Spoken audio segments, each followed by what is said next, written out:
Jatanras Polda Metro Jaya bersama Polres Metro Bekasi Kota menggeledah ruko Rose Garden 5 Kota Bekasi, Jawa Barat yang dijadikan markas judi online. Salah satu tersangka yang merupakan staf ahli Kementerian Komunikasi Informasi dan Digital atau Komdigi digelandang pihak kepolisian untuk menunjukkan lokasi tempat yang dijadikan pengoperasian judi online. Ruko berlantai 3 ini dijadikan markas untuk mengoperasikan server dengan belasan perangkat komputer lengkap. Hari ini kegiatan penggeledahan. Lebih terkait apa Pak? Penggeledahan terkait apa? Lokasi yang terkait di online ya. Dari hasil penyelidikan, polisi telah menangkap 16 orang tersangka, 12 diantaranya pegawai Komdigi. Sementara berdasarkan pengakuan salah satu tersangka, dari 5.000 situs judi online, 1.000 situs judi online dibina atau dilindungi agar tidak terblokir dengan imbalan 8,5 juta rupiah untuk setiap situs judi online-nya. Dari Bekasi, Jawa Barat, Andika Fadil Utomo untuk CSI, RTV. Hanya demi gaya, dua bocah di bawah umur nekat mencuri 3 telepon genggam dari sebuah konter HP di Tuban, Jawa Timur. Sementara di Jakarta dipicu emosi, seorang anggota TNI dikeroyok oleh sejumlah anggota sebuah ormas. Sahabat, inilah catatan seputar investigasi bersama saya, Pramadika Samudra.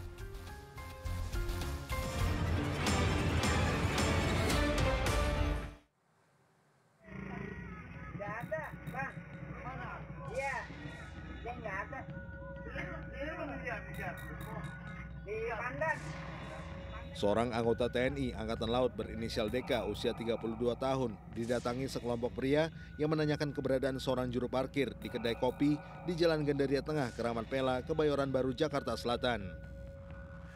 Anggota TNI itu tidak mengenal juru parkir yang dimaksud.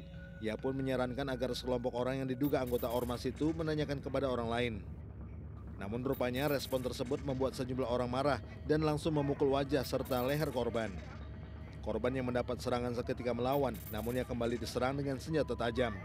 Korban pun lari menyelamatkan diri dan dikejar oleh sejumlah pelaku.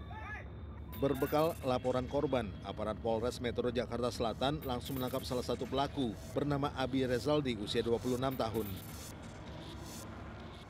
Yang diserang itu TNI. Ya dia nanyain siapa temennya si Jai. Nah tiba-tiba anak ormas ini nggak tahu juga atau nyerang gitu. Dia nyerangnya pakai apa, Bang? Pakai senjata.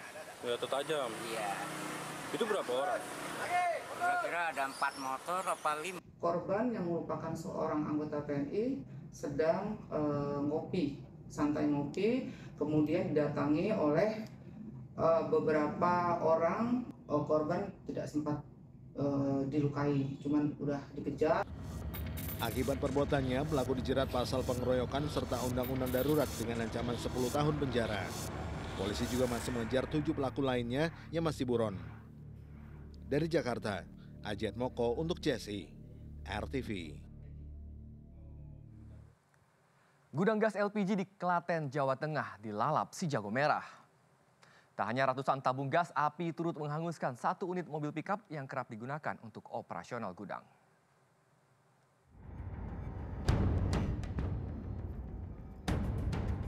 Kobaran api ini membakar gudang gas LPG di Jalan Polan Harjo, Wonosari, tepatnya di Desa Sidoharjo, Klaten, Jawa Tengah.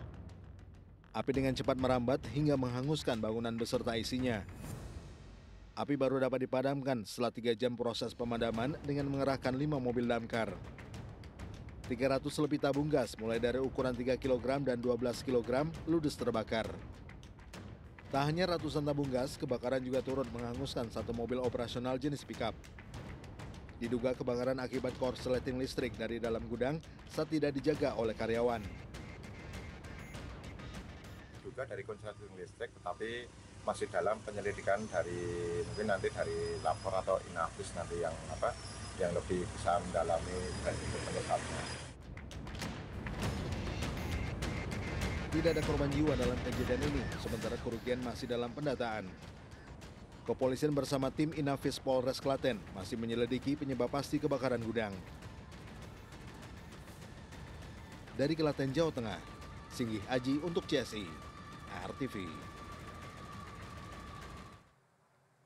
Diduga mengemudi ugal-ugalan di bawah pengaruh narkoba, sopir truk menabrak sejumlah kendaraan dan pengguna jalan di Cipondoh, Tangerang, Banten. Informasi selengkapnya kami sajikan bersama deretan berita kriminal lainnya dalam Kilas Balik Sepekan.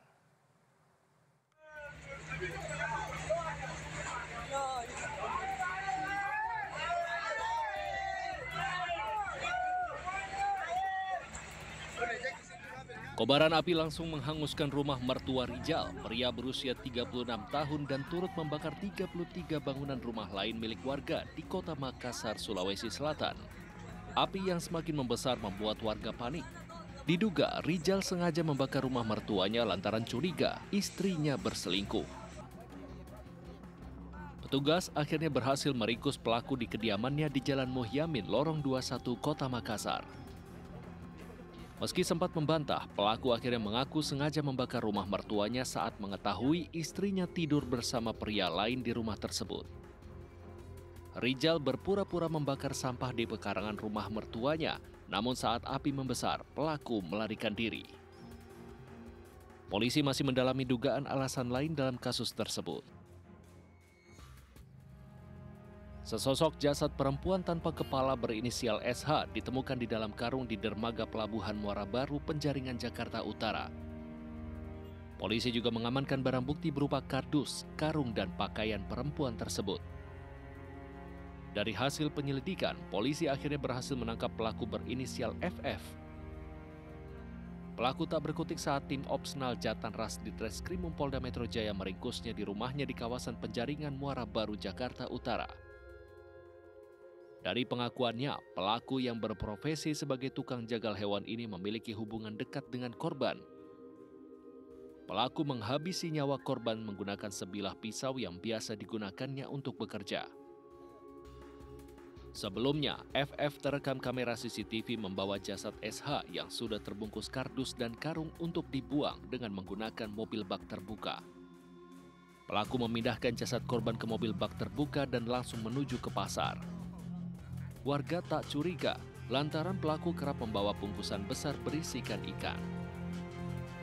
Polisi masih memeriksa pelaku secara intensif untuk mengetahui apa motif dari kasus tersebut. Truk kontainer ini mengundang amarah seluruh warga di Jalan Hashim Asyari, Cipondoh, Kota Tangerang, Banten. Sopir truk melaju ugal-ugalan hingga lebih dari 10 km, bahkan nekat melawan arah. Truk pun kemudian menabrak sejumlah sepeda motor dan mobil hingga mengalami rusak parah. Warga yang geram berupaya menghentikan laju truk dengan menaiki pintu kemudi untuk mencabut kunci kendaraan. Setelah laju truk terhenti, sopir truk langsung dihajar massa. Menurut polisi, 4 pengendara sepeda motor, 1 pengemudi mobil, dan 1 pejalan kaki mengalami luka-luka akibat terserempet truk. Sementara kendaraan yang risak terdata sebanyak 10 unit mobil dan 6 sepeda motor. Warga menduga supir truk yang melaju ugal-ugalan tersebut dalam kondisi mabuk saat berkendara dari arah Geraha Raya hingga berakhir di Tugu Adipura.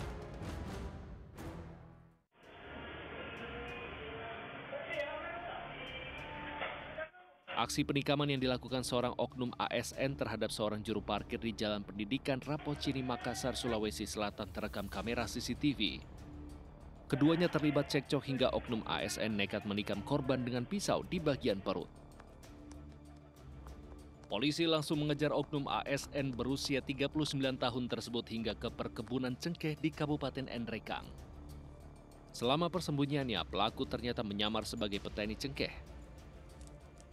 Pelaku berhasil ditangkap dengan barang bukti senjata tajam yang digunakannya saat melukai korban. Pelaku mengaku nekat melakukan penikaman lantaran di bawah pengaruh alkohol hingga mudah tersinggung dengan ucapan korban. Atas perbuatannya, pelaku terancam hukuman pidana maksimal 6 tahun penjara. Tim Liputan untuk CSI RTV. Hanya demi bisa bergaya, 2 bocah nekat mencuri 3 HP di sebuah konter HP di Tuban, Jawa Timur. Berbekal rekaman CCTV, polisi akhirnya dapat menangkap para pelaku di rumah masing-masing.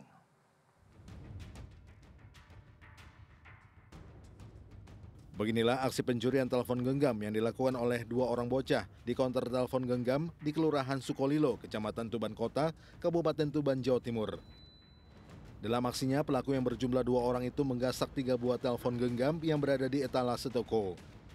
Satuan Reserse Kriminal Polres Tuban yang mendapat laporan langsung bergerak cepat dan akhirnya berhasil menangkap kedua pelaku di rumah masing-masing. Keduanya diketahui merupakan anak di bawah umur berinisial MS 15 tahun dan RA 13 tahun. Kami melakukan serangkaian penyelidikan sebagaimana yang terlihat di CCTV, kemudian didapati informasi bahwa diketahui identitas yang sebagaimana yang terlihat di CCTV, kemudian kami melakukan pengembangan, didapatkan bahwa handphone tersebut digunakan pribadi sendiri. Akibat pencurian ini, pemilik konter mengalami kerugian sebesar 25 juta rupiah. Sementara keduanya hingga kini masih menjalani pemeriksaan di Mapolres Tuban. Dari Tuban, Jawa Timur, Solihul Hadi untuk CSI, RTV. Seorang pria di Jember, Jawa Timur tewas akibat dibunuh anak kandungnya. Polisi langsung menangkap pelaku sesaat setelah kejadian, namun belum diketahui motif pembunuhan.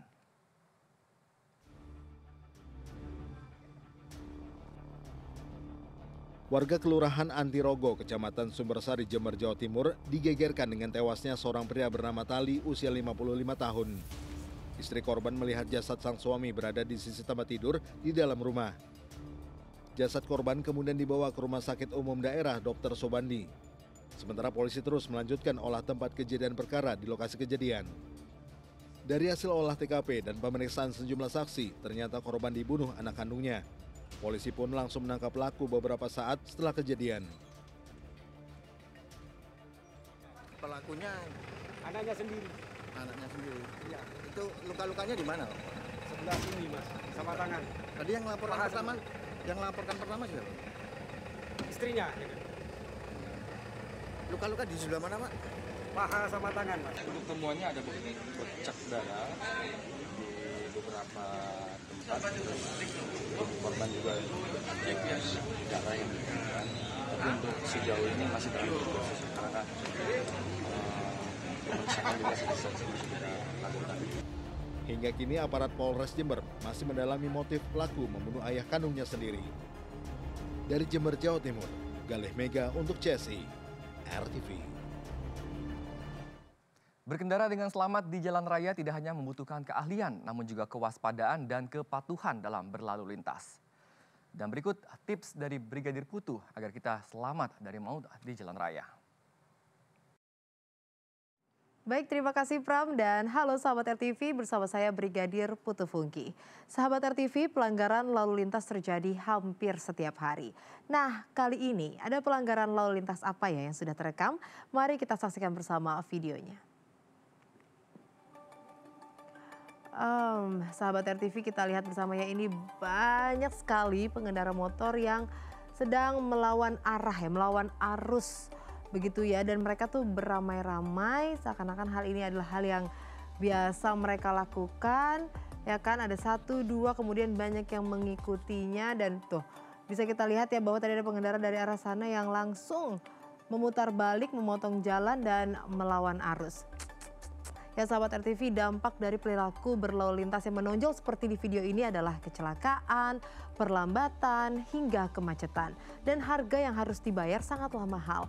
Dari kematian, cacat, terganggunya produktivitas masyarakat, dan jelas kerugian materi. Sahabat, melawan arus bukanlah jalan keluar bila kamu menghadapi perjalanan yang jauh. Misalnya jauh harus memutar balik. Kamu bisa berangkat lebih awal supaya kamu bisa lebih nyaman saat perjalanan sehingga tidak terburu-buru yang membuat kamu memutuskan untuk melawan arus seperti yang ada di video ini. Mungkin mereka berpikir putar baliknya jauh, jadi mereka cari jalan yang lebih cepat begitu ya. Padahal itu adalah hal yang sangat tidak dibenarkan sahabat. Berlalu lintas sama saja seperti belajar akan kemanusiaan yang membangun kesadaran, tanggung jawab dan juga disiplin diri. Karena di jalan raya kan gak cuma kita sendiri ya, banyak pengendara-pengendara lainnya, baik pejalan kaki, pengendara sepeda, pengendara roda 4 ataupun lebih begitu ya sahabat. Dan kalau seperti yang di video ini akan banyak pengendara lain yang dirugikan sahabat, baik dari waktu ataupun materi. arteri. Jadi jangan jadikan melawan arus ini merupakan hal yang wajar atau hal yang dapat dimaklumi. Padahal akibatnya sangatlah fatal. Ya sahabat, pengendara yang melawan arus dapat dikenakan sanksi berupa denda sebesar Rp500.000 atau pidana kurungan selama 2 bulan penjara. Hal ini berdasarkan pasal 287 ayat 1 Undang-Undang Lalu Lintas dan Angkutan Jalan yang mengatur sanksi bagi pengendara yang melawan rambu-rambu lalu lintas. Ayo sahabat, sama-sama kita tumbuhkan lagi rasa pentingnya keselamatan dalam berlalu lintas dengan mematuhi rambu-rambu dan juga peraturan lalu lintas yang berlaku demi terciptanya keamanan, keselamatan, dan kelancaran arus lalu lintas. Satreskrim Polres Majalengka, Jawa Barat meringkus komplotan spesialis pencurian pecah kaca yang berjumlah 4 orang. Salah satu pelaku dihadiahi timah panas di bagian kaki karena mencoba melawan saat akan ditangkap.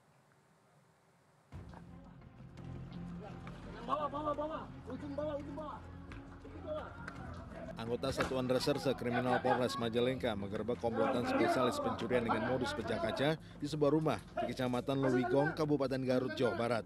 Dalam penggerebekan itu, polisi menangkap 2 orang pelaku. Dari hasil pengembangan, polisi kemudian menangkap 2 pelaku lain usai menggasak uang puluhan juta rupiah milik pegawai kantor dinas di Majalengka. Penangkapan kedua pelaku berlangsung dramatis lantaran pelaku yang kabur menggunakan sepeda motor tak menyangka telah dibuntuti oleh polisi. Total ada 4 pelaku yang ditangkap, 2 diantaranya merupakan residivis yang baru keluar dari penjara. Tidak lama dari kita mengamankan 2 orang itu, kita amankan lagi 2 orang, jadi total ada 4 tersangka yang kita amankan. Mereka statusnya residivis atau memang gimana? Dari 4 tersangka, 2 residivis, bahkan baru keluar di bulan Juni tahun ini, 2024. Kasus yang sama? Kasus yang sama. Itu modus mereka gimana? Modus mereka mengikuti korban mulai dari bank, dari dalam bank, dari pengambilan uang, sampai dengan korban lengah di tempat istirahat ataupun di tempat-tempat makan, lalu mengambil uang yang ditaruh di dalam mobil dengan memecahkan kaca. Guna mempertanggungjawabkan perbuatannya, para pelaku dijerat dengan pasal pencurian dengan pemberatan dan terancam hukuman 9 tahun penjara.